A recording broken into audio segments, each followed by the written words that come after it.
Samiulla sir, ನೆನ್ನೆಯ ಪ್ರಹಸನಗಳು ಏನೇನಾಯ್ತು ಅನ್ನೋದನ್ನ ಗಮನಿಸಿದ್ವಿ. ರಾಜ್ಯಪಾಲರು ಇವತ್ತು ರಾಜೀನಾಮೆಯನ್ನ ಕೂಡ ಅಂಗೀಕಾರ ಮಾಡಿದ್ದಾರೆ. ಜೊತೆಗೆ ಮುಂದಿನ ಸಿಎಂ ಯಾರು ಅಂತ ಅಧಿಕೃತವಾಗಿ ಆಗೋವರೆಗೂ ಸಿದ್ದರಾಮಯ್ಯನವರೇ ಕೇರ್ ಟೇಕರ್ ಸಿಎಂ ಆಗಿ ಕಂಟಿನ್ಯೂ ಆಗ್ತಾರೆ ಅಂತ ಕೂಡ ಹೇಳಿದ್ದಾರೆ. ಸೊ ಇದೆಲ್ಲದರ ನಡುವೆ ನಿನ್ನೆ ಸಿಎಂ 4:15 ಡಿಸಿಎಂ 7:00 ದೆಹಲಿ ಪ್ರಯಾಣವನ್ನ ಬೆಳೆಸಿದ್ರು. ಅವ್ರ ಜೊತೆಗೆ ಒಂದಷ್ಟು ಜನ ಶಾಸಕರುಗಳು ಎಲ್ಲರೂ ಹೋಗಿದ್ದಾರೆ, ಸಾಥ್ ನೀಡ್ತಾ ಇದ್ದಾರೆ ಸಿದ್ದರಾಮಯ್ಯ ಅವ್ರಿಗೂ ಮತ್ತು ಡಿ.ಕೆ. ಶಿವಕುಮಾರ್ ಅವ್ರಿಗೂ. ಸೊ ಇದೆಲ್ಲದರ ನಡುವೆ ರಾಷ್ಟ್ರ ರಾಜಧಾನಿಯಲ್ಲಿ ಸದ್ಯ ಸರ್ಕಾರ ರಚನೆಯ ಕಸರತ್ತು ಬಹಳ ದೊಡ್ಡ ಮಟ್ಟದಲ್ಲಿ ನಡೀತಾ ಇದೆ. ಲಾಬಿ ಬಹಳ ದೊಡ್ಡ ಮಟ್ಟದಲ್ಲಿ ನಡೀತಾ ಇದೆ. ಈ ಒಂದು ಬಣ, ಸಿದ್ದರಾಮಯ್ಯ ಅವ್ರದ್ದು ಒಂದು ಬಣ, ಡಿ.ಕೆ.ಯ ಒಂದು ಬಣ, ಈ ಎರಡು ಬಣಗಳ ನಡುವೆ ಒಂದು ನ್ಯೂಟ್ರಲ್ ಬಣ ಅಂತ ಇದೆ ನೋಡಿ. ನಾವು ಅವ್ರ ಕಡೆಗೂ ಅಲ್ಲಪ್ಪ ಇವ್ರ ಕಡೆಗೂ ಅಲ್ಲ, ಏನಾಗುತ್ತೆ ಕಾದು ನೋಡೋಣ ಅಂತ ಅಂದುಕೊಳ್ಳುವಂತ ಒಂದಷ್ಟು ಜನ ಇದ್ದಾರೆ ನೋಡಿ. ಅವರು ಕೂಡ ಇವತ್ತು ನಮ್ಮನ್ನ ಏನ್ ಮಾಡ್ಬೋದು ಅನ್ನುವಂತ ಲೆಕ್ಕಾಚಾರಗಳನ್ನ ಹಾಕೊಂಡಿದ್ದಾರೆ. ಸೊ ಈ ನಿಟ್ಟಿನಲ್ಲಿ ನಿಮ್ಮ ಮೊದಲ ರಿಯಾಕ್ಷನ್ ಸರ್? ಒಂದು ಸಾಕಷ್ಟು ಚರ್ಚೆಗಳಾಗಿದೆ. ಒಂದನ್ನ ನಾನು ರಿಜಿಸ್ಟರ್ ಮಾಡೋದಕ್ಕೆ ಬಯಸ್ತೀನಿ. ಈಗ ಬಂಗಾರಪ್ಪನವ್ರ ಕಾಲಕ್ಕೆ, ಆ ನಂತರ ವೀರಪ್ಪ ಮೊಯ್ಲಿ ಅವ್ರ ಕಾಲಕ್ಕೆ ಅಧಿಕಾರ ಬಿಟ್ಕೊಡೋ ಸಂದರ್ಭದಲ್ಲಿ ನಡೆದಂತಹ, ಕಾಂಗ್ರೆಸ್ನಲ್ಲೇ ನಡೆದಂತಹ ಕದನಗಳು ಚೀಫ್ ಮಿನಿಸ್ಟರ್ನ ಅಟ್ಟಿಸ್ಕೊಂಡ್ ಬಂದ್ರು. ಶಾಸಕಾಂಗ ಇದೆ. ಈಗ 3ನೇ ಫ್ಲೋರ್ ಅಲ್ಲಿ ಯಾವ ಸಮ್ಮೇಳನ ಸಭಾಂಗಣದಲ್ಲಿ ನಾಳೆ ಶಾಸಕಾಂಗ ಪಕ್ಷದ ನೂತನ ನಾಯಕನ ಆಯ್ಕೆ ಆಗುತ್ತೋ ಅಲ್ಲೇ ಕಾಂಗ್ರೆಸ್ ಶಾಸಕಾಂಗ ಪಕ್ಷದಲ್ಲಿ ಕದನನೇ ಆಗ್ಬಿಡ್ತು. ಆಮೇಲೆ ಎಸ್.ಎಂ. ಕೃಷ್ಣ ಅವ್ರ ಟೈಮಲ್ಲಿ ಇರ್ಬೋದು, ಈವನ್ JDS ಅಲ್ಲಿ ಇದು ಜನತಾದಳದಲ್ಲಿ ಪಟೇಲ್ರು ಟೈಮಲ್ಲಿ, ದೇವೇಗೌಡರು CM ಆಗೋ ಸಂದರ್ಭದಲ್ಲಿ ಬೇಕಾದಷ್ಟು ದೊಡ್ಡ ಪ್ರಮಾಣದಲ್ಲಿ ಸಂಘರ್ಷ. ಕರ್ನಾಟಕ ಆಮೇಲೆ ಯಡಿಯೂರಪ್ಪ ಅವರ ಸಂದರ್ಭದಲ್ಲಿ ರೆಸಾರ್ಟ್ ರಾಜಕಾರಣ ನಡೆದಿದೆ ಅಧಿಕಾರ ಹಸ್ತಾಂತರ ಸಂದರ್ಭದಲ್ಲಿ. ಆಮೇಲೆ ಕುಮಾರಸ್ವಾಮಿ ಅವರು ಪವರ್ ಬಿಟ್ಕೊಡ್ದಲೇ ಇರೋ ಸಂದರ್ಭದಲ್ಲಿ ಅವೆಲ್ಲವನ್ನು ನಾವು ವರದಿ ಮಾಡಿದ್ದೇವೆ. ಎಲ್ಲದಕ್ಕೂ ನಾನು ಪ್ರತ್ಯಕ್ಷದರ್ಶಿ. ಆದ್ರೆ ಇಲ್ಲಿ ಇದು ಕರ್ನಾಟಕ ರಾಜಕಾರಣ, ಸಿದ್ದರಾಮಯ್ಯನವರ ಸ್ಟೈಲ್ ಇದೆಯಲ್ಲ, ಅವರ ಎತ್ತರದ ನಾಯಕತ್ವ, ಅವರ ಪ್ರಬುದ್ಧತೆ ಮತ್ತು ಅವರ ದೂರದೃಷ್ಟಿತನ, ಅವರು ಈವನ್ ಅಧಿಕಾರಕ್ಕೆ ನಾನು ಅಂಟಿಕೊಂಡಿಲ್ಲ, ಬಿಟ್ಕೊಡ್ಬೇಕಾದನ್ನು ನಾನು ಅಧಿಕಾರಕ್ಕೆ ಅಂಟಿಕೊಂಡಿಲ್ಲ ಅಂತ ಅಷ್ಟು ಸಮಚಿತ್ತದಿಂದ ವರ್ತಿಸಿದ ರೀತಿ ಮತ್ತು ಅಧಿಕಾರವನ್ನ ಮುಂದಿನ ತಲೆಮಾರಿಗೆ ಬಿಟ್ಕೊಡ್ತಿರುವ ರೀತಿ, ಇದು ಬರೀ ಅಧಿಕಾರ ಹಸ್ತಾಂತರ ಅಲ್ಲ, ನೆಕ್ಸ್ಟ್ ಜನರೇಷನ್ಗೆ ಒಬ್ಬ ಸೀನಿಯರ್ ಲೀಡರ್ ಆಗಿ ಬಿಟ್ಕೊಡ್ತಿರೋ ರೀತಿ ಇದೆಯಲ್ಲ, ಸ್ಮೂತ್ ಆಗಿ, ಇದು ನಿಜವಾಗ್ಲೂ ಅಪ್ರಿಷಿಯಬಲ್. ನಿಜವಾಗ್ಲೂ ಅಪ್ರಿಷಿಯಬಲ್ ಇದು, ಅದರಲ್ಲೇನು ಎರಡು ಮಾತಿಲ್ಲ. ಇದು ಒಂದು ಕರ್ನಾಟಕ ರಾಜ್ಯ ರಾಜಕಾರಣದ ಮಟ್ಟಿಗೆ ದಾಖಲೆ ಈ ಡೆವಲಪ್ಮೆಂಟ್. ಹೀಗಾಗಿ ಅಂತ ಸ್ಮೂತ್ ಇವತ್ತು ಕೂಡ ನೋಡಿ ಅಲ್ಲಿ ಹೋಗಿದ್ದಾರೆ, ಮಾತಾಡಿದ್ದಾರೆ. ಸರ್, ನಾನು ಒಂದೇ ಒಂದು ಇಂಟರಪ್ಟ್ ಮಾಡ್ತೀನಿ, ಆಡ್ ಮಾಡಕ್ ಇಷ್ಟಪಡ್ತೀನಿ. ಕರ್ನಾಟಕ ಅಲ್ಲ ಸರ್, ದೇಶದ ರಾಜಕಾರಣಕ್ಕೆ ಮಾದರಿ ಅಂತ ಹೇಳಕ್ ಇಷ್ಟಪಡ್ತೀನಿ. ಯಾಕಂದ್ರೆ ಮಮತಾ ಬ್ಯಾನರ್ಜಿ ಸೋತ್ರುನು ಅಧಿಕಾರ ಬಿಟ್ಕೊಡಕ್ ಒಪ್ಕೊಳ್ಳಿಲ್ಲ, ನಾನು ರಿಸೈನ್ ಮಾಡಲ್ಲ CM ಪೋಸ್ಟ್ ನ ಅಂತಂದ್ರು. ಸೊ ಹಂಗಿರುವಾಗ ನಾನು ನೆನ್ನೆನೂ ಹೇಳ್ದೆ, ಇವತ್ತು ಹೇಳ್ತೀನಿ, ಗ್ರಾಮ ಪಂಚಾಯತಿ ಸದಸ್ಯನ ಸ್ಥಾನನೇ ಯಾರು ಬಿಟ್ಕೊಡಲ್ಲ ಸರ್. ಇಲ್ಲ, ನಿನ್ನೆನೂ ಚರ್ಚೆ ಬಂತು. ಕಾಂಗ್ರೆಸ್ ಲೀಡರ್ ಗೆಹ್ಲೋಟಿಗೆ ಹೇಳಿದ್ರು, ನೀವು ಬಿಟ್ಕೊಡಿ. ಸಚಿನ್ ಪೈಲಟ್ ಇದು ತಗೊಂಡ್ರೆ ನಾವು ಬರಲ್ಲ ಅಂದ್ರು. ಒಂದೇ ಒಂದು ಮಾತು ಸಿದ್ದರಾಮಯ್ಯನವರು, ನಾನು ಯಾವ್ದೇ ಕಾರಣಕ್ಕೂ ಕೆಳಗಿಳಿಯಲ್ಲ ಅಂತ ಅಂದ್ಬಿಟ್ಟಿದ್ದಿದ್ರೆ ಹೈಕಮಾಂಡ್ ಅಲ್ಲ, ಇನ್ನು ಅದ್ರ ಮೇಲ್ಗಡೆ ಇನ್ಯಾವ ಕಮಾಂಡ್ ಬಂದಿದ್ರು ಏನೂ ಮಾಡಕ್ ಆಗ್ತಾ ಇರ್ಲಿಲ್ಲ. ಎಸ್ ಸರ್, ನಟರಾಜಗೌಡ್ರೆ, ನಿಮ್ಮ ಮೊದಲ ಪ್ರತಿಕ್ರಿಯೆ ಈ ರಾಜ್ಯ ಹೊಸ ಸರ್ಕಾರ ರಚನೆ ಎಲ್ಲ ವಿಚಾರವಾಗಿ ನಾನು ಮಾತಾಡ್ತೀನಿ. ಒಂದೇ ನಿಮಿಷ, ಒಂದು ಅಪ್ಡೇಟ್ ಸಿಗ್ತಾ ಇದೆ. ದೆಹಲಿಯಲ್ಲಿ ಡಿ.ಕೆ. ಶಿವಕುಮಾರ್ ಹೈಕಮಾಂಡ್ ಅನ್ನ ಭೇಟಿಯಾಗಿದ್ದಾರೆ, ರಾಹುಲ್ ಗಾಂಧಿಯನ್ನ ಭೇಟಿಯಾಗಿದ್ದಾರೆ ಈಗ ಅನ್ನೋ ಮಾಹಿತಿ ಸಿಗ್ತಾ ಇದೆ. ರಾಹುಲ್ ಗಾಂಧಿ ಮತ್ತು ಮಲ್ಲಿಕಾರ್ಜುನ ಖರ್ಗೆ ಇಬ್ಬರನ್ನು ಕೂಡ ಭೇಟಿಯಾಗಿದ್ದಾರೆ. ಡಿ.ಕೆ. ಶಿವಕುಮಾರ್ಗೆ ಅಭಿನಂದಿಸಿದ್ರು ಉಭಯ ಮುಖಂಡರು. ಅಂತೂ ಇಂತೂ ಹಿಡಿದಿದ್ದ ಹಠ ಬಿಡದೆ ಡಿ.ಕೆ. ಶಿವಕುಮಾರ್ CM ಗಾದಿಯನ್ನ ಗಿಟ್ಟಿಸ್ಕೊಂಡ್ರು. ಹೂಗುಚ್ಛ ನೀಡಿದ್ರು ಡಿ.ಕೆ.ಶಿ, ಅಭಿನಂದಿಸಿದ್ರು ಹೈಕಮಾಂಡ್. ದೆಹಲಿಯಲ್ಲಿ ಹೈಕಮಾಂಡ್ ಅನ್ನ ಭೇಟಿಯಾಗಿದ್ದಾರೆ ಡಿ.ಕೆ. ಶಿವಕುಮಾರ್. ಅಭಿನಂದಿಸಲೇಬೇಕು, ಇನ್ನೇನ್ ಮಾಡಕ್ಕಾಗತ್ತೆ? ಬೇರೆ ಆಪ್ಷನ್ ಇದೆನಾ ಹೈಕಮಾಂಡ್ಗೆ? There is no other option. ದೃಶ್ಯಗಳಲ್ಲಿ ಗಮನಿಸ್ತಾ ಇದ್ದೀರಿ. ರಾಹುಲ್ ಗಾಂಧಿ ಅವ್ರ ಮುಖ ನೋಡಿದ್ರೆ ಗೊತ್ತಾಗ್ತಾ ಇದೆ ಎಷ್ಟು ಸಂತೋಷ ಆಗಿದೆ ರಾಹುಲ್ ಗಾಂಧಿಗೆ ಈ ಡಿಸಿಷನ್ ಇಂದ ಅಂತ ಹೇಳಿ. ಬಿಕಾಸ್ ರಾಹುಲ್ ಗಾಂಧಿ ಬಹುತೇಕ ಸಂದರ್ಭಗಳಲ್ಲಿ ಡಿ.ಕೆ. ಶಿವಕುಮಾರ್ಗೆ ಅಪಾಯಿಂಟ್ಮೆಂಟೇ ಕೊಟ್ಟಿರಲಿಲ್ಲ ಮೀಟ್ ಮಾಡೋದಕ್ಕೆ. ಡಿ.ಕೆ. ಶಿವಕುಮಾರ್ ಅವರ ಮುಖದಲ್ಲಿ, ಮನಸ್ಸಿನಲ್ಲಿ ಮಾತ್ರ ಖುಷಿ ಇರೋದು. ಇವಾಗ ಇನ್ಯಾರ ಮುಖದಲ್ಲೂ ಆ ಖುಷಿ ಕಾಣಿಸ್ತಾ ಇಲ್ಲ. ಯಾಕೆಂದ್ರೆ nobody want Siddaramaiah to get down. Siddaramaiah ಅವರನ್ನ ಕೆಳಗಿಳಿಸುವಂತ ಮನಸ್ಥಿತಿ ಹೈಕಮಾಂಡ್ಗೆ ಇರಲಿಲ್ಲ.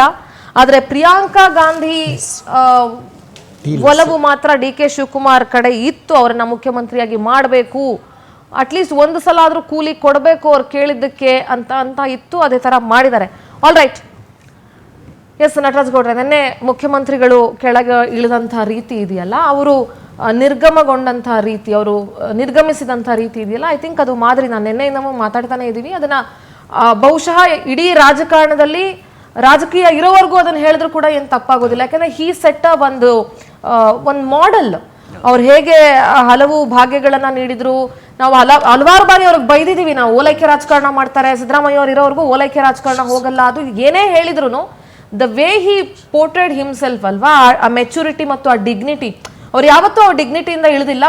ನೆನ್ನೆಯೂ ಕೂಡ ಅವ್ರು ಏನ್ ಬೇಕಾದ್ರೂ ಸೀನ್ ಕ್ರಿಯೇಟ್ ಮಾಡ್ಬೋದಾಗಿತ್ತು, ಏನ್ ಬೇಕಾದ್ರೂ ಮಾಡ್ಬೋದಾಗಿತ್ತು, ಅದು ಯಾವುದನ್ನು ಮಾಡದೆ ಇಳಿದಿರೋ ರೀತಿ ಇರ್ಬೋದು.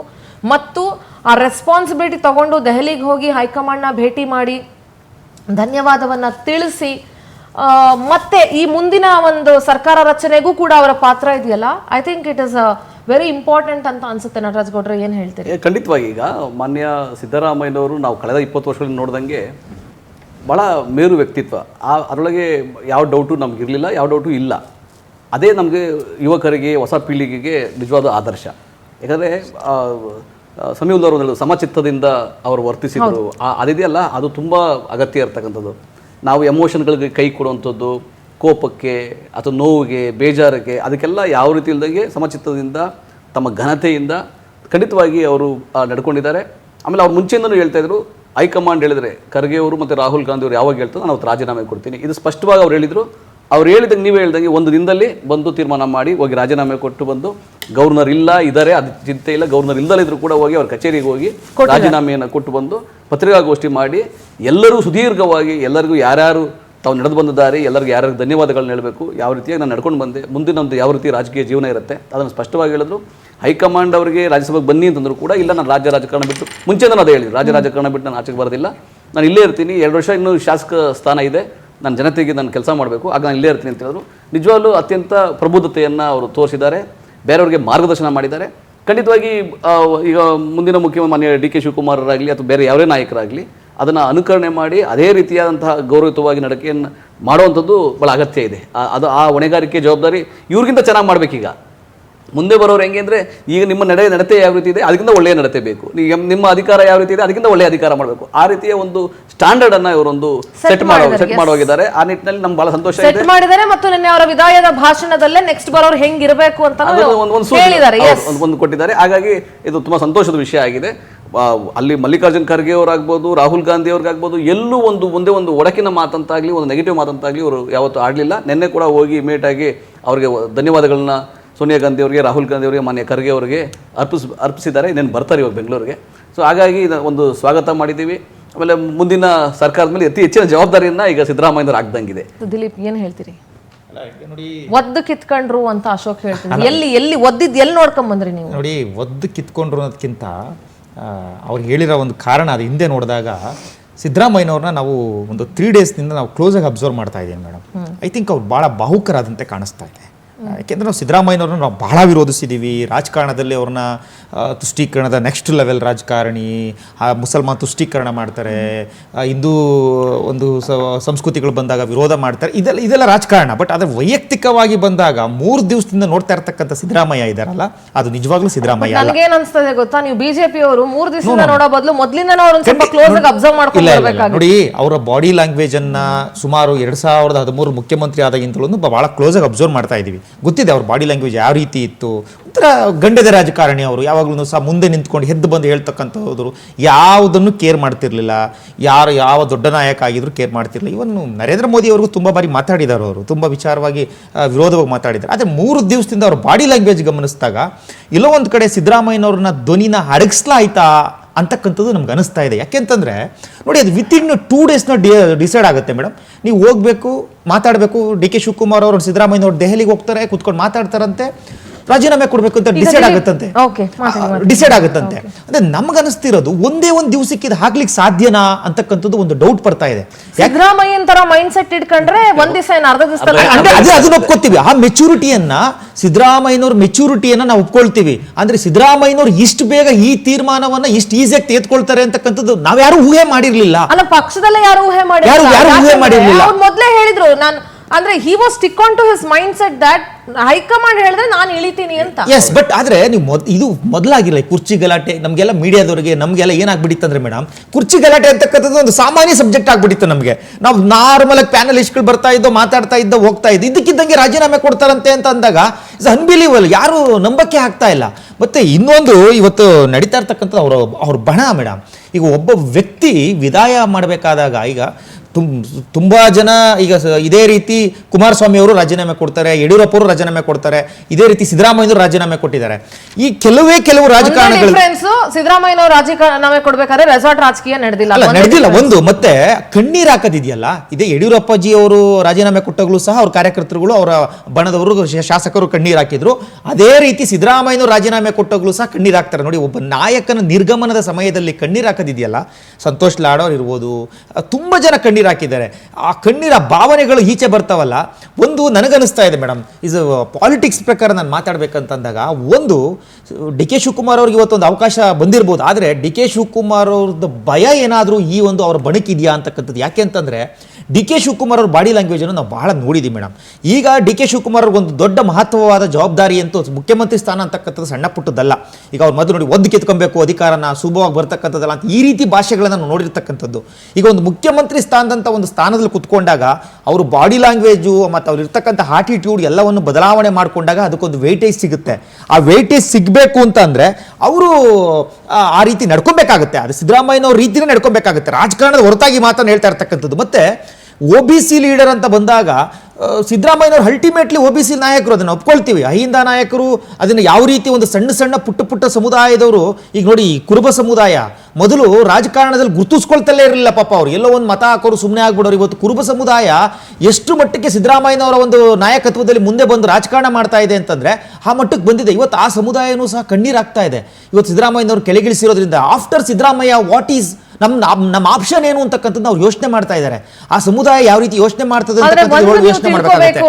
ದಿಲೀಪ್, ಆಫ್ಟರ್ ಸಿದ್ದರಾಮಯ್ಯ ಅವರು ಪರ್ಯಾಯ ನಾಯಕನನ್ನ ಆಲ್ರೆಡಿ ಬೆಳೆಸ್ತಾ ಇದ್ದಾರೆ, ಅದನ್ನ ಅರ್ಥ ಮಾಡ್ಕೊಳ್ಳಿ. ಆದರೆ ಒಕ್ಕಲಿಗ ನಾಯಕನಾಗಿ DKಶಿ ಬೆಳೀತಾ ಇರೋದಕ್ಕೆ ಪರ್ಯಾಯ ನಾಯಕತ್ವವನ್ನ ನೀವು ಕಳ್ಕೊಳ್ತಾ ಇದ್ದೀರಿ. ಅದ್ರ ಬಗ್ಗೆ ಯೋಚನೆ ನೋಡಿ ಒಂದು ಎರಡು ಆಪ್ಷನ್ ಬರುತ್ತೆ ನೋಡಿ. ಈಗ ಒಂದು ದೊಡ್ಡ ಸಮುದಾಯಗಳು, ಈಗ ಒಕ್ಕಲಿಗ ಸಮುದಾಯ ಆಗಿರ್ಬೋದು ಅಥವಾ ಲಿಂಗಾಯತ ಸಮುದಾಯ ಆಗಿರ್ಬೋದು, ನಮಗೆ ಬಂಚ್ ಆಫ್ ಲೀಡರ್ಸ್ ಸಿಗ್ತಾರೆ.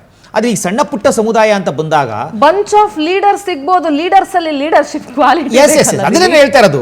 ನಾಯಕರುಗಳು ಒಂಥರ ಹೆಂಗಂದ್ರೆ ಈ ಅಣಬೆಗಳು ಉಟ್ಕೊಳ್ತಾ ಇರ್ತಾರೆ ಅದ್ರೊಳಗಡೆ. ಬಟ್ ಅದು ಸಣ್ಣ ಪುಟ್ಟ ಸಮುದಾಯಗಳ ಲೀಡರ್ ಆಗೋದಿದೆಯಲ್ಲ, ಅದು ಬಹಳ ಮುಖ್ಯ. ಏನಪ್ಪ ಸಿದ್ದರಾಮಯ್ಯನವ್ರನ್ನ ಹೊಗಳ್ತಾ ಇದ್ದೀನಿ ಅಂತ ಹೇಳೋದಲ್ಲ, ಸಿದ್ದರಾಮಯ್ಯನವರು ಹಾಗಿದ್ರು ಅದನ್ನ ಮುಂದೆ ಉಳಿಸ್ಕೊಂಡು ಹೋಗ್ತಾರೆ.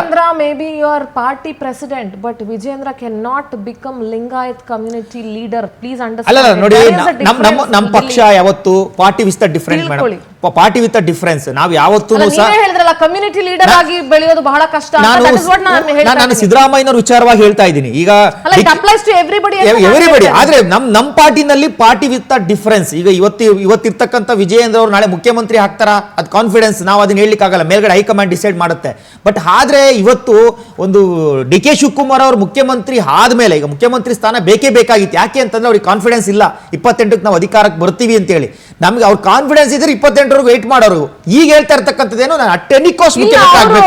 ಅವ್ರ ಜ್ಯೋತಿಷ್ಯ ನಂಬೋರು. ಅವರು ಯಾರೋ ಹೇಳಿದ್ರು ಈ ಸಲ ಆಗಿಲ್ಲ ಅಂತಂದ್ರೆ ನೆಕ್ಸ್ಟ್ ನೀವು ಆಗ ಕಷ್ಟ ಇದೆ ಅಂತ ಅಜಯ್ ಅವ್ರು ಹೇಳಿದ್ರು. ಹಂಗಾಗಿ ಆಗದೆ ಇದ್ರೆ ಅಂತ ಅವ್ರಿಗೆ ಆಗಿದ್ದಾರೆ. ಹೌದು, ಅದು ಇರ್ಬೋದು. ಬಟ್ ಆದ್ರೆ ಈ ತಂತ್ರ ಕುತಂತ್ರ ಪ್ರತಿತಂತ್ರದಲ್ಲಿ ಸಿದ್ದರಾಮಯ್ಯನವ್ರಿಗಿಂತ ಡಿ ಕೆ ಶಿವಕುಮಾರ್ ಇದ್ರೊಳಗಡೆ ಗೆದ್ರು ಅಂತ ಅನಿಸುತ್ತೆ. ಯಾಕೆಂದ್ರೆ ಆ ಕುತಂತ್ರವನ್ನ ಮಾಡಿದ್ರು. ತಂತ್ರ ಕುತಂತ್ರದಲ್ಲಿ ಸಿದ್ದರಾಮಯ್ಯನವರನ್ನ DK ಶಿವಕುಮಾರ್ ಮೀರಿಸಿದ್ದಾರೆ ಅಂತ ನೀವು ಅಂದ್ಕೊಂಡಿದ್ರೆ, ಈ ವಿಚಾರದಲ್ಲಿ ಸಿದ್ದರಾಮಯ್ಯ ತಂತ್ರ ಕುತಂತ್ರ ಮಾಡಕ್ಕೆ ಹೋಗಿಲ್ಲ. ಅದು ಮಾಡಿಲ್ಲ. ಮಾಡಿದಿದ್ರೆ 2028 ಯಾರು ಆಡ್ಸಕ್ ಆಗ್ತಿರ್ಲಿಲ್ಲ ಅವ್ರನ್ನ. ಮಾಡಿಲ್ಲ ಅವರು. ಶಾಸಕಾಂಗ ಪಕ್ಷದ ನಾಯಕ ಅಂತಕ್ಕಂಥ ಒಂದೇ ಒಂದು ಪದವನ್ನ, ಒಂದೇ ಒಂದು ದಾಳವನ್ನ ಅವ್ರು ಬಳಸಿದ್ರೆ ಅವ್ರ ಮುಖ್ಯಮಂತ್ರಿ ಸ್ಥಾನವನ್ನ ಯಾರು ಕಿತ್ಕೊಳಕ್ ಆಗ್ತಿರ್ಲಿಲ್ಲ. ಆಲ್ ರೈಟ್, ನಟರಾಜ್ಗೌಡ ನೀವೇನೋ ಮಾತಾಡ್ಬೇಕು ಅಂತ ಇದ್ರಿ. ಇಲ್ಲ, ನಾನೇನು ಹೇಳ್ತಾ ಇದ್ದೆ ಅಂದರೆ, ನನಗೆ ದಿಲೀಪ್ ಮಾತು ಭಾಳ ಇಷ್ಟ ಆಯ್ತು ನನಗೆ. ಯಾಕಂದರೆ 3 ದಿವಸದಿಂದ ಅವ್ರು ಭಾಳ ಗಮನಿಸಿದಂಗೆ ಭಾಳ ಗಂಭೀರತೆಯಿಂದ ನನಗೆ ಬಹಳ ಖುಷಿ ಆಗ್ತಾ ಇದೆ Samiulla sir. For the first time BJP ಯಾಕೆ ಗೊತ್ತಾ, ಫಸ್ಟ್ ಟೈಮ್ ವಕ್ತಾರರು, ಒಂದು ಪಕ್ಷದ ವಕ್ತಾರರು ಇನ್ನೊಂದು ಪಕ್ಷದ ವಕ್ತಾರರ ಮಾತು ನನಗೆ ಇಷ್ಟ ಆಯ್ತು ಅಂತ ಹೇಳಿದ್ದು ಫಸ್ಟ್ ಟೈಮ್. ಯಾಕಂದ್ರೆ ಸಿದ್ದರಾಮಯ್ಯನವರು ಈಗ ಏನೇ ಇರಲಿ ರಾಜಕೀಯ ನಿವೃತ್ತಿ ಆಗ್ತಾ ಇದೆ, ಮುಖ್ಯಮಂತ್ರಿ ಸ್ಥಾನದಿಂದ ಕೆಳಗಿಳಿತಾ ಇದ್ದಾರೆ ಅಂದಾಗ ಅವ್ರಿಗೆ ಕೊಡಬೇಕಾದಂಥ ಗೌರವವನ್ನು ನಾನು ಆರ್ ಅಶೋಕ್ ಮಾತನ್ನು ಒಪ್ಪಲ್ಲ. ಯಾಕಂದರೆ ಅವ್ರು ಒದ್ದು ಕಿತ್ಕೊಂಡ್ರು, ಅವೆಲ್ಲ ಏನಿಲ್ಲ. ಸಿದ್ದರಾಮಯ್ಯನವ್ರು ಮುಂಚೆಯಿಂದನೂ ಹೇಳಿದರು, ಹೈಕಮಾಂಡ್ ಹೇಳಿದ ತಕ್ಷಣ ನಾನು ರಾಜೀನಾಮೆ ಕೊಡ್ತೀನಿ ಅಂತ. ಅದಕ್ಕೆ ಚಕಾರ ಎತ್ತದಂಗೆ ಹಂಗೇನಾದ್ರೂ ಒದೆ ತಿಂದಿದ್ರೆ ಹೈಕಮಾಂಡ್ ಅವ್ರು ತಿಂದಿರ್ಬೇಕು ಡಿ ಕೆ ಶಿವಕುಮಾರ್ ಹತ್ರ. ಸಿದ್ದರಾಮಯ್ಯನ ಒದ್ದು ಸಾಧ್ಯ ಆಗದೆ.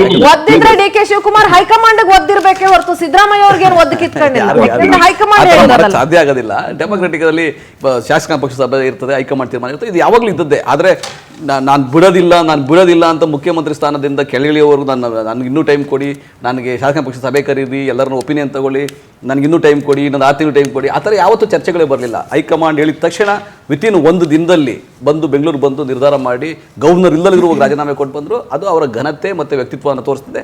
ಅದನ್ನ ನಮ್ಮ ದಿಲೀಪ್ ಕೂಡ ಅದನ್ನು ಹೇಳಿದ್ರೆ ನಂಗೆ ಸಂತೋಷ ಆಯ್ತು. Let's come to the practical points sir. ಈಗ DCM ಆಯ್ಕೆ, ಈಗ ಡಿ ಕೆ ಶಿವಕುಮಾರ್ ಜಾತಿಗೊಂದೊಂದು DCM ಕೊಡಕ್ ಆಗಲ್ಲ ಅಂತ ಹೇಳಿದ್ದಾರೆ. That is also a fact. ಜಾತಿಗೊಂದೊಂದು DCM ಗಳನ್ನ ಸೃಷ್ಟಿ ಮಾಡ್ಕೊಂಡು ಕುತ್ಕೊಳ್ಳೋದು ಇಟ್ ಇಸ್ ನಾಟ್ ಫೇರ್ ಅಂತ ಅನ್ಸುತ್ತೆ. ಅಟ್ ದ ಸೇಮ್ ಟೈಮ್ ಕಾಂಗ್ರೆಸ್ನ ಹೈಕಮಾಂಡ್ ಹೇಗೆ ಅಕಾಮಡೇಟ್ ಮಾಡುತ್ತೆ ಸರ್ ಇವಾಗ? ಯಾಕೆಂದ್ರೆ ಸಿದ್ದರಾಮಯ್ಯ ಅವರಿಂದ ತೆರವಾಗಿರುವಂತಹ ಒಂದು ಅಹಿಂದ ನಾಯಕನ ಸ್ಥಾನ ಇದೆಯಲ್ಲ, ಅದನ್ನ ಕೂಡ ಅಕಾಮಡೇಟ್ ಮಾಡಬೇಕಾಗತ್ತೆ. ಅದಕ್ಕೆ ಸಮನಾದ CMಗೆ ಸಮನಾದ ಸ್ಥಾನಮಾನವನ್ನ ಕೊಟ್ಟು ಆ ವ್ಯಾಕ್ಯೂಮ್ನ ಫಿಲ್ ಮಾಡುವಂತ ಜವಾಬ್ದಾರಿ ಕಾಂಗ್ರೆಸ್ ಹೈಕಮಾಂಡ್ ಮೇಲಿದೆ.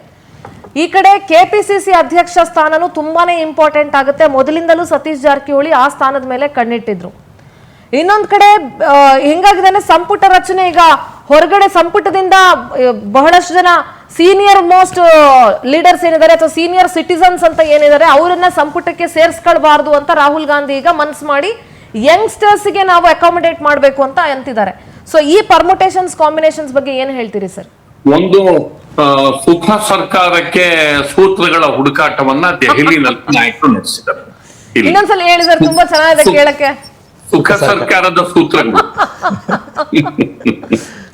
ಸುಖ ಸರ್ಕಾರದ ಸೂತ್ರಗಳ ಹುಡುಕಾಟ ದೆಹಲಿನಲ್ಲಿ ನಡೀತಾ ಇದೆ. ಅಂದ್ರೆ ಸ್ಟೇಬಲ್ ಗೌರ್ಮೆಂಟ್ ಕೊಡು. ನನಗೆ ಬಂದಿರುವ ಮಾಹಿತಿ ಪ್ರಕಾರ ರಾಹುಲ್ ಗಾಂಧಿ ಮೊದಲು ಸೀನಿಯರ್ಸ್ ಗಳನ್ನ ಮ್ಯಾಕ್ಸಿಮಮ್ ಸೀನಿಯರ್ಸ್ ಗಳನ್ನ ಸಂಪುಟದಿಂದ ಹೊರಗಿಟ್ಟು ಹೊಸ ಮುಖಗಳ ಮತ್ತು ಈವರೆಗೆ ಮಂತ್ರಿ ಸ್ಥಾನದಲ್ಲಿ ಅವಕಾಶ ಪಡೆದಲೇ ಇರೋರಿಗೆ ಆದ್ಯತೆಯನ್ನ ಕೊಡಬೇಕು ಅನ್ನುವ ವಿಚಾರದಲ್ಲಿ ಏನು ಒಂದು ಕಠಿಣವಾದ ನಿಲುವನ್ನ ತಳೆದಿದ್ದು ಸ್ವಲ್ಪ ಇವತ್ತಿನ ಚರ್ಚೆಯ ಬಳಿಕ ಅದನ್ನ ಸಡ್ಲ ಮಾಡಿದ್ದಾರೆ ಅನ್ನೋ ಮಾಹಿತಿ ಗೊತ್ತಾಗ್ತಿದೆ. ಅಂದ್ರೆ ಹಿರಿಯರು ಮತ್ತು ಕಿರಿಯರನ್ನು ಒಳಗೊಂಡ ಒಂದು ಸಮನ್ವಯ ಸೂತ್ರದ ಸಂಪುಟವನ್ನ ನೀವು ರಚಿಸ್ಕೊಂಡು ಹೋಗಿ, ಹಿರಿಯರು ನಿಮಗೆ ಕ್ಯಾಬಿನೆಟ್ಗೆ ಅಗತ್ಯ ಇದ್ರೆ ತಗೊಳ್ಳಿ, ಆದ್ರೆ ಕಿರಿಯರಿಗೆ ಯುವಕರಿಗೆ ಹೆಚ್ಚು ಆದ್ಯತೆಯನ್ನ ಕೊಡಿ ಅನ್ನುವ ಕಿವಿ ಮಾತನ್ನ ರಾಹುಲ್ ಗಾಂಧಿ ಅವರು ಭಾವಿ ಮುಖ್ಯಮಂತ್ರಿಗಳಿಗೆ. ನಾನು ಇಲ್ಲಿ ಇನ್ನೊಂದು ಕ್ಲಾರಿಫಿಕೇಶನ್ ಬೇಕು ಸರ್. ಕಾಂಗ್ರೆಸ್ ಸರ್ಕಾರದಲ್ಲಿ 60-65 ವರ್ಷ ಆದ್ರೂ ಯುವ ರಾಜಕಾರಣಿ ಯಂಗ್ಸ್ಟರ್ಸ್ ಅಂತಾನೆ ಹೇಳ್ತಾರೆ.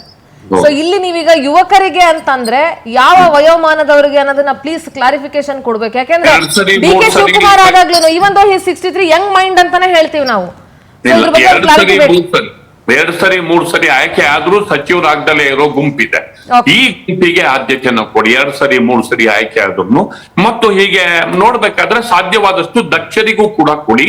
ಹೀಗಾಗಿ ದೊಡ್ಡವರನ್ನೂ ಒಳಗೊಂಡಂತೆ ಚಿಕ್ಕವರನ್ನೂ ಒಳಗೊಂಡಂತಹ ಒಂದು ಸಮತೋಲನದ ಸಂಪುಟವನ್ನ ರಚನೆ ಮಾಡಿ. ಮತ್ತೆ ಇವೆಲ್ಲಕ್ಕಿಂತ ಹೆಚ್ಚಾಗಿ ನೀವು ಒಂದು ಅಹಿಂದ ಪಾಯಿಂಟ್ ಅನ್ನ ಹೇಳಿದ್ರೆ ಅದು ಸುದೀರ್ಘವಾಗಿ ಚರ್ಚೆ ಆಗಿದೆ. ಒಂದು ನಮ್ಮ ಕಾಂಗ್ರೆಸ್ಸಿನ ಸ್ಟ್ರೆಂತ್ ಇರದೆ ಅಹಿಂದ. ಹೀಗಾಗಿ ಈ ಸ್ಟ್ರೆಂತ್ಗೆ ಧಕ್ಕೆ ಆಗದಲೇ ಇರೋ ತರ ಈ ಒಂದು ಮೂಲಕ್ಕೆ ಅಲ್ಪಸಂಖ್ಯಾತರಿಗೆ, ದಲಿತರಿಗೆ, ಹಿಂದುಳಿದವರಿಗೆ ಸಂಪುಟದಲ್ಲಿ ಪ್ರಾದೇಶಿಕವಾದ ಮತ್ತು ಜಾತಿವಾದ ಸಮತೋಲನವನ್ನು ಕೊಟ್ಟು ಈ ಒಂದು ಅಹಿಂದ ಅನ್ನುವ ವೋಟ್ ಬ್ಯಾಂಕ್ ನಮ್ದೇನಿದೆ ಈ ಕಾನ್ಸೆಪ್ಟ್ಗೆ ಧಕ್ಕೆ ಆಗದಲೇ ಇರೋ ತರ ನೀವು ಕ್ಯಾಬಿನೆಟ್ ಅನ್ನ ನೀವು ರಚನೆ ಮಾಡಿ ಅನ್ನುವ ಒಂದು ಕ್ಯಾಟಗಾರಿಕಲ್ ಆದಂತಹ ಚರ್ಚೆ ರಾಹುಲ್ ಗಾಂಧಿ ಅವರ ಜೊತೆ, ವೇಣುಗೋಪಾಲ್ ಅವರ ಜೊತೆ ಮತ್ತು ಖರ್ಗೆ ಅವರ ಜೊತೆ ಚರ್ಚೆ ಒಳಗಾಗಿದೆ. ಒಟ್ಟು ಸುದೀರ್ಘವಾದ ಚರ್ಚೆ ನಡೆದಿದೆ. ಮತ್ತೆ ಇದೇ ಸಂದರ್ಭದಲ್ಲಿ ಡಿ ಕೆ ಶಿವಕುಮಾರ್ ಅವರು ಮುಖ್ಯಮಂತ್ರಿ ಸಿದ್ದರಾಮಯ್ಯನವರ ಸಹಕಾರವನ್ನು ಕೂಡ ಕೋರಿದ್ದಾರೆ ಮತ್ತು ಟ್ವೀಟ್ ಕೂಡ ಮಾಡಿದ್ದಾರೆ. ಎಕ್ಸ್ ಖಾತೆನಲ್ಲಿ ಇವತ್ತು ಅವರು ಅವರನ್ನ ಪ್ರೈಸ್ ಮಾಡಿ ಅದನ್ನ ಮಾಡಿರುವಂತ ಇವೆಲ್ಲವೂ ಕೂಡ ಆರಂಭದಲ್ಲಿ ಎಲ್ಲರನ್ನು ನಾನು ವಿಶ್ವಾಸಕ್ಕೆ ತೆಗೆದುಕೊಂಡು ಹೋಗ್ತೇನೆ ಅನ್ನುವ ಒಂದು ಸುಳಿವನ್ನ ಸ್ಟ್ರಾಟಜಿಯ ಒಂದು ಭಾಗ ಅಂತ ಅಂದ್ಕೊಳ್ಳೋಣ ಸರ್. ಸ್ಟ್ರಾಟಜಿಯ ಒಂದು ಭಾಗ, ನಥಿಂಗ್ ರಾಂಗ್ ಇನ್ ಇಟ್. ಅದು ಒಂದು ನನ್ನ ಸರ್ಕಾರ ಎಲ್ಲರನ್ನು ವಿಶ್ವಾಸವಾಗಿ ಇನ್ಕ್ಲೂಸಿವ್ನೆಸ್ ಒಳಗೊಂಡಿರುತ್ತೆ ಅನ್ನುವ ಒಂದು ಸಂದೇಶವನ್ನ ಕೊಡೋದಕ್ಕೆ ಪ್ರಯತ್ನ ಪಡ್ತಿರೋದು ಗುಡ್ ಸ್ಟಾರ್ಟ್. ಅದ್ರಲ್ಲಿ ಏನು ತಪ್ಪೇನಿಲ್ಲ. ಆಮೇಲೆ ಇಡೀ ಪ್ರೋಸೆಸ್ ಇಷ್ಟು ಸರಾಗವಾಗಿ, ಸುಲಲಿತವಾಗಿ, ಸ್ಪಷ್ಟವಾಗಿ ಮತ್ತು ಗೊಂದಲ ಇಲ್ದಲೆ ಆಗ್ತಿರೋ ಡೆವಲಪ್ಮೆಂಟ್ ಇದೆಯಲ್ವಾ, ಇದು ಇಬ್ಬರು ನಾಯಕರು ಅತ್ಯಂತ ಘನತೆಯಿಂದ ಯಾವುದೇ ಗೊಂದಲಗಳು ಇಲ್ಲದೆ ನಡ್ಕೋತಿರುವ ರೀತಿ ಇದೆಯಲ್ಲ, ಒಂದು ಸರ್ಕಾರ ರಚನೆಯ ಸಂದರ್ಭದಲ್ಲಿ ಬೇಕಾದಂತಹ ಒಂದು ವಾತಾವರಣವನ್ನ ಕಲ್ಪಿಸ್ಕೊಳ್ತಿರೋ ರೀತಿ ಇದೆಯಲ್ಲ, ಇದು ನಿಜಕ್ಕೂ ಅಪ್ರಿಶಿಯೇಟ್ ಮಾಡುವಂತಹ ಡೆವಲಪ್ಮೆಂಟ್. ಅದು ದೆಹಲಿನಲ್ಲಿ ನಡೆದಿದೆ. ಇನ್ನು ಸಹಜವಾಗಿ ಸಚಿವ ಸ್ಥಾನ ಆಕಾಂಕ್ಷಿಗಳು ಈಗ Muniyappa still I want to become minister ಅಂತ ಅಂತಾರೆ. ಏನ್ ಮಾಡಕ್ಕಾಗುತ್ತದೋ ಅದು 7 ಸರಿ 10 ಸರಿ ನಾನು ಗೆದ್ದಿದ್ದೀನಿ, 7 ಸರಿ ಸೆಂಟ್ರಲ್ ಮಿನಿಸ್ಟರ್ ಆಗಿದ್ದೀನಿ. ಇನ್ನೇನಾಗಬೇಕು ಸರ್ ಅವ್ರಿಗೆ? ನನಗೆ ಬರಕ್ ಇಷ್ಟ ಇಲ್ಲ, ಅವರಾಗೇನೆ ಕಳ್ಸಿದ್ದು. ನನಗೆ ಅವ್ರು ಕಳ್ಸಿದ್ಮೇಲೆ ಮಂತ್ರಿ ಸ್ಥಾನ ಕೊಡ್ಲೇಬೇಕು ಅಂತ ಅಂತಾರೆ. ಈಗ ಅವ್ರನ್ನ ಹೀಗಾಗಿ ಸರ್ ಅವ್ರ ಮಗಳಿದಾರಲ್ಲ, ಅದೇ ಈಗ ಅವರು ಪ್ಲಾನ್ ಎ ಪ್ಲಾನ್ ಬಿ ಅವರು ಆದ್ರೆ ಒಂದು ಡೌಟ್ ಸರ್, ಈಗ ಯೂಶಲಿ ಮಹಿಳಾ ಶಾಸಕಿಯರಿಗೆ ಮಹಿಳಾ ಮತ್ತು ಮಕ್ಕಳ ಕಲ್ಯಾಣ ಇಲಾಖೆಗೆ ಪ್ಲೇಸ್ಮೆಂಟ್ ಮಾಡೋದು ಸಹಜವಾಗಿ ನೋಡ್ಕೊಂಡ್ ಬಂದಿದೀವಿ ರೂಢಿಗತವಾಗಿ. ಈಗ ಅಲ್ಲಿಗೆ ರೂಪಾ ಶಶಿಧರ್ನ ಹಾಕ್ಬೇಕು ಅಂತಂದ್ರೆ ಲಕ್ಷ್ಮೀ ಹೆಬ್ಬಾಳ್ಕರ್ ಅವ್ರನ್ನ ಹೊರಗ್ ಕಳಿಸ್ಬೇಕು, ಇಲ್ಲ ಅದಕ್ಕಿಂತ ಬೇರೆ ಯಾವ್ದಾದ್ರು ಪೋಸ್ಟ್ ಕೊಡ್ಬೇಕು? ಮುನಿಯಪ್ಪ ಅವ್ರ ಹತ್ರನೇ ಅದಕ್ಕೆ ಪರಿಹಾರ ಇರುತ್ತೆ, ಏನ್ ಮಾಡ್ಬೇಕು ಅಂತ ಹೇಳ್ಬಿಟ್ಟು ಅವ್ರು ಅದನ್ನ ಇಟ್ಕೊಂಡಿರ್ತಾರೆ. Plan A, plan B, plan C, ಈ ತರ ಇಟ್ಕೊಂಡೇ ಇರ್ತಾರೆ ಅವರು. ಹೀಗಾಗಿ ಒಟ್ಟು ಡೆವಲಪ್ಮೆಂಟ್ಸ್ ಗಳು ಸ್ಮೂತ್ ಆಗಿ ಫಂಕ್ಷನ್ ಆಗ್ತಿವೆ. ಒಂದು ಅದಕ್ಕೆ ಸುಖ ಸರ್ಕಾರದ ಸೂತ್ರಗಳು ಯಾವಾಗ ಜೊತೆಗೆ ಕೆಪಿಸಿಸಿದು ಒಂದು ಫಾರ್ಮುಲಾದ ಒಂದು ಭಾಗನೇ.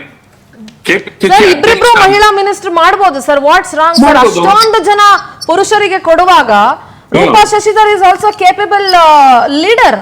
ಹೌದು, ಅವ್ರಿಗೂ ಕೂಡ ಅವರಿಗೂ ಒಂದು ಅಕೊಮಡೇಟ್ ಮಾಡೋ ಚಾನ್ಸಸ್ ಇದೆಯಾ ಏನೋ ನಂಗೆ ಗೊತ್ತಿಲ್ಲ. ಮುನಿಯಪ್ಪ ಅವ್ರ ಏನಾದ್ರು ಬೇಡ ಅಂತಂದ್ರೆ ಅಲ್ಲ, ಯಾಕೆ ಮಾಡಬಾರ್ದು? ಅಥವಾ 2,000 ರೂಪಾಯಿ ಕೊಟ್ಟು ಮಹಿಳೆಯರಿಗೆ ಸಪೋರ್ಟ್ ಮಾಡ್ತೀವಿ ಅನ್ನೋದಕ್ಕಿಂತ ಮಹಿಳಾ ಮತ್ತು ಮಕ್ಕಳ ಕಲ್ಯಾಣ ಖಾತೆನೇ ಇಟ್ಕೋಬೇಕಾ? Why not revenue? Totally agree with you sir. 2,000 ರೂಪಾಯಿ ಕೊಟ್ಟು ಹೆಣ್ಮಕ್ಳಿಗೆ ಹೆಲ್ಪ್ ಮಾಡಿದ್ವಿ ಅನ್ನೋದಕ್ಕಿಂತ ಇಂತ ಪವರ್ಫುಲ್ ಪೋರ್ಟ್ಫೋಲಿಯೋಸ್ ಕೊಟ್ಟು ನಾಯಕತ್ವ ಗುಣ ಬೆಳೆಸ್ಲಿ ಬಿಡಿ ಸರ್, ಏನ್ ತಪ್ಪಿದೆ? ಚಾನ್ಸೇ ಇಲ್ಲ. ಈ ಸರ್ಕಾರದಲ್ಲಿ ಆ ಹೊಣೆ ಹೊತ್ತಿರುವಂತಹ ಮಂತ್ರಿ ಫೇಲ್ ಆಗಿದ್ದಾರೆ, 100% ಫೇಲ್ ಆಗಿದ್ದಾರೆ. 2,000 ರೂಪಾಯಿ ಕೊಟ್ಟು ಮಹಿಳೆಯನ್ನು ಆರ್ಗನೈಸ್ ಮಾಡಿ ಒಂದು ಪಕ್ಷ, ಒಂದು ಸರ್ಕಾರ, ಒಂದು ಲೀಡರ್ಶಿಪ್ ಗೆ ಅದೆಷ್ಟು ಅದ್ಭುತವಾದ ಪ್ರಚಂಡ ಶಕ್ತಿಯನ್ನ ತಂದ್ಕೊಡೋಷ್ಟು ಒಂದು ಪ್ರಭಾವಶಾಲಿ ಪೋರ್ಟ್ಫೋಲಿಯೋವನ್ನ ಸಮರ್ಥವಾಗಿ ಅದನ್ನು ನಿಭಾಯಿಸೋದ್ರಲ್ಲಿ ಸಂಬಂಧಪಟ್ಟ ಸಚಿವೆ ಫೇಲ್ ಆಗಿದ್ದಾರೆ. ಬೇರೆ ಮಾಡಿಬಿಡಿ, ಏನ್ ತಪ್ಪೇನಿದೆ? Nothing wrong sir. But Nataraj ಗೌಡ್ರೆ, ನನ್ನದು ಒಂದು ಪ್ರಶ್ನೆ, ಈ ಪ್ರಶ್ನೆಗೆ ಉತ್ತರವನ್ನ ಬಯಸ್ತಾ, ಒಂದು ರೂಮರ್ಸ್, ಸ್ಪೆಕ್ಯುಲೇಷನ್ಸ್, ನಿಮ್ ಪ್ರಕಾರ ಹೇಳ್ಬೇಕಂದ್ರೆ ಒಂದು ಸ್ಪೆಕ್ಯುಲೇಷನ್ ಏನು ಅಂದ್ರೆ ಯತೀಂದ್ರ ಸಿದ್ದರಾಮಯ್ಯ ಅವ್ರಿಗೆ DCM ಪೋಸ್ಟ್ ಅನ್ನ ಕೊಡುವ ಸಾಧ್ಯತೆ ಇದೆ ಅಂತ ಹೇಳಿ, ಇದರ ಬಗ್ಗೆ ನಿಮ್ಮ ಒಪಿನಿಯನ್ ಏನು? ಅದಕ್ಕೂ ಮುಂಚೆ ಸಮೀವುಲ್ಲಾ ಅವರು ಹೇಳಿದ್ರು ಲಕ್ಷ್ಮೀ ಹೆಬ್ಬಾಳ್ಕರ್ ಅವ್ರಿಗೆ ಇನ್ನೂ ಒಳ್ಳೆಯ ಕೆಲಸ ಮಾಡಲಿಕ್ಕೆ, ಒಳ್ಳೆಯ ಹೆಸರು ಮಾಡಲಿಕ್ಕೆ ಖಂಡಿತ ಇದೆ, ಆದ್ರೆ ಅವರು ಅದನ್ನ ಉಪಯೋಗಿಸ್ಕೊಂಡಿಲ್ಲ. ಇಲ್ಲ, ಅದು ಸಾಧ್ಯವಾದಷ್ಟು. ಯಾಕಂದ್ರೆ ಯಾವಾಗಲೂ ಮಹಿಳೆಯರು ಸೇರ್ಪಡೆ ಆಗ್ತಾನೆ ಇದ್ರು ಗೃಹಲಕ್ಷ್ಮಿ ಇದಕ್ಕೆ ಯೋಜನೆಗೆ ಎವ್ರಿ ಮಂತ್. ಸೊ ಹಾಗಾಗಿ ಅವರು ಟೆಕ್ನಿಕಲ್ ಇಶ್ಯೂಸ್ ಇಂದ ಕೆಲವರಿಗೆ ತಲುಪ್ತಿತ್ತು. ಅದು ಬಿಟ್ರೆ ಬೇರೆ ಏನಿಲ್ಲ, ಅತ್ಯಂತ ಅದ್ಭುತವಾಗಿ, ಬಹಳ ಸಕ್ರಿಯವಾಗಿ, ಕ್ರಿಯಾಶೀಲರಾಗಿ ಕೆಲಸ ಮಾಡಿದ್ದಾರೆ. ಅದರಲ್ಲಿ ನಮಗಂತೂ ಕಾಂಗ್ರೆಸ್ ಸರ್ಕಾರಕ್ಕೆ, ಕಾಂಗ್ರೆಸ್ ಕಾರ್ಯಕರ್ತರಿಗೆ ತೃಪ್ತಿ ಇದೆ ಅವ್ರ ಕೆಲಸದಲ್ಲಿ. ಆಮೇಲೆ ಇನ್ನೊಂದು ನೀವು ಹೇಳ್ದಂಗೆ, ಈಗ ಮಾನ್ಯ ಯತೀಂದ್ರ ಸಿದ್ದರಾಮಯ್ಯನವರು ಐ ಡೋಂಟ್ ನೋ, ಅವಕಾಶಗಳು ಸಿಕ್ಕಿದ್ರೆ ಉಪಮುಖ್ಯಮಂತ್ರಿ ಆಗ ತಪ್ಪೇನಿಲ್ಲ, ನನಗೆ ಗೊತ್ತಿಲ್ಲ ಅದ್ರ ಬಗ್ಗೆ. ಇಲ್ಲ ಕೇಳಿ ನಾನು ಹೇಳ್ತೀನಿ, ನಾನು ಯಾಕೆ ನನಗೆ ಕೇಳಿ. ಈಗ ನಾವು ಈ ಸಿದ್ದರಾಮಯ್ಯನವರು ಮುಖ್ಯಮಂತ್ರಿ ಕೆಳಗಿದ್ದಾರೆ, ಕಾಂಪನ್ಸೇಷನ್ ಕೊಡಿ ಆ ಥರ ಅಲ್ಲ. ಸಿದ್ದರಾಮಯ್ಯನವರು ಯಾವುದೇ ರೀತಿಯ ಇನ್ಫ್ಲುಯೆನ್ಸ್ ಮಾಡೋದಿಲ್ಲ, ಮತ್ತು ಅದನ್ನು ತಗೊಂಡ್ರು ತಗೋಬೇಡಿ ಅಂತಲೇ ಹೇಳೋದು. ಆಗ ನಾನು ಕಾಂಗ್ರೆಸ್ ಕಾರ್ಯಕರ್ತನಾಗಿ ವೈಯಕ್ತಿಕವಾಗಿ ಈಗ ಹೊಸ ಯುವಕರು ಬರಬೇಕು, ಹೊಸ ಎಜುಕೇಟೆಡ್ ಪೀಪಲ್ ಬರಬೇಕು.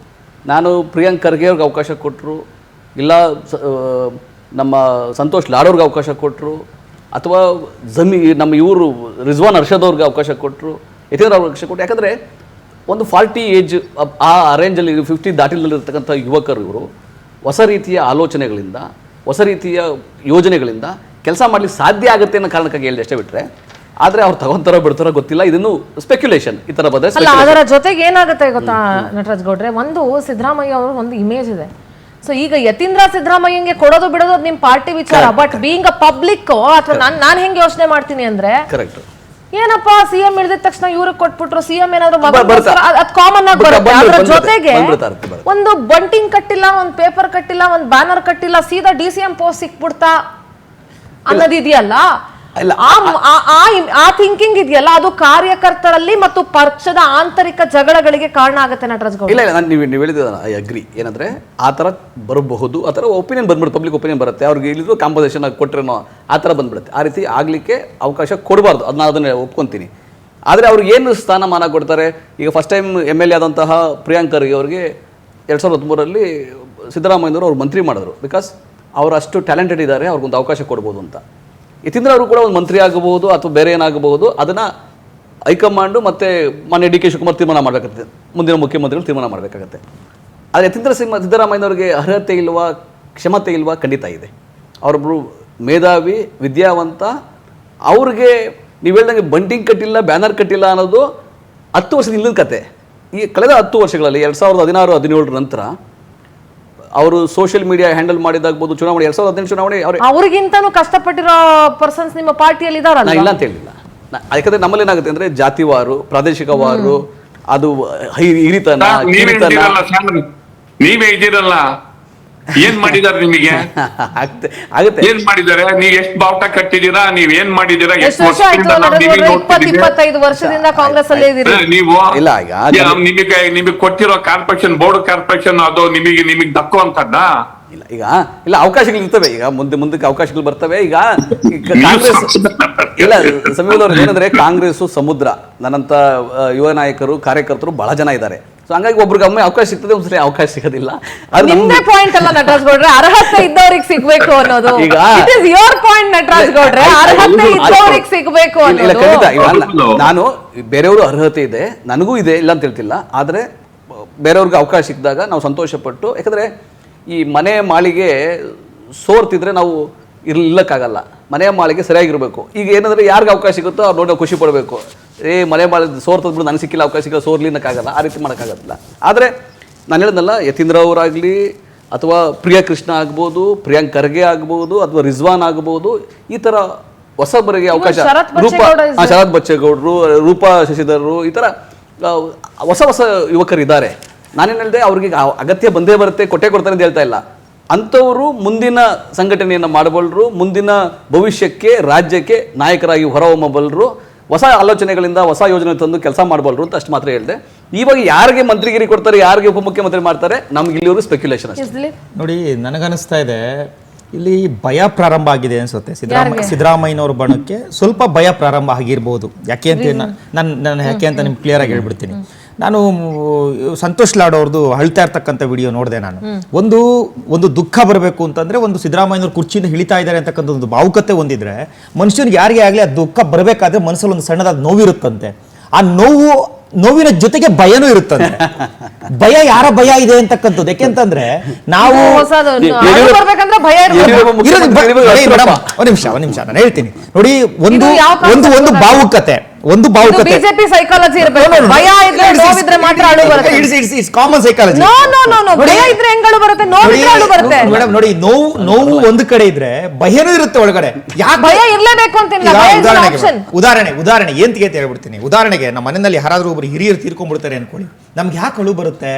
ಅರೆ ಹಿರಿಯರು ಹೋಗ್ಬಿಟ್ರು, ಅವ್ರು ಬಿಟ್ಟರೆ ನೆಕ್ಸ್ಟ್ ಕಾಂಪನ್ಸೇಷನ್ ಏನು, ನಮಗೆ ಅವ್ರ ಸ್ಥಾನವನ್ನು ಯಾರು ತುಂಬಲಿಕ್ಕೆ ಆಗುತ್ತೆ ಅಂತಕ್ಕಂಥದ್ದು ಇರ್ಬೋದು, ಒಂದು ಇರುತ್ತೆ. ಇವತ್ತು ಸಿದ್ದರಾಮಯ್ಯನವ್ರ ಕಾಂಪನ್ಸೇಷನ್ DK ಶಿವಕುಮಾರ್ ಅವ್ರು ತುಂಬ್ತಾರ ಅಂತಕ್ಕಂಥದ್ದು ಅವ್ರ ಬಣಕ್ಕೆ ಭಯ ಬಂದಿದೆ ಅಂತ ನಾನು ಹೇಳ್ತಾ ಇರ್ತಕ್ಕಂಥದ್ದು. ಪರಮೇಶ್ವರ್ ಅವ್ರಿಗೆ, ರಾಜಣ್ಣ ಅವ್ರಿಗೆ,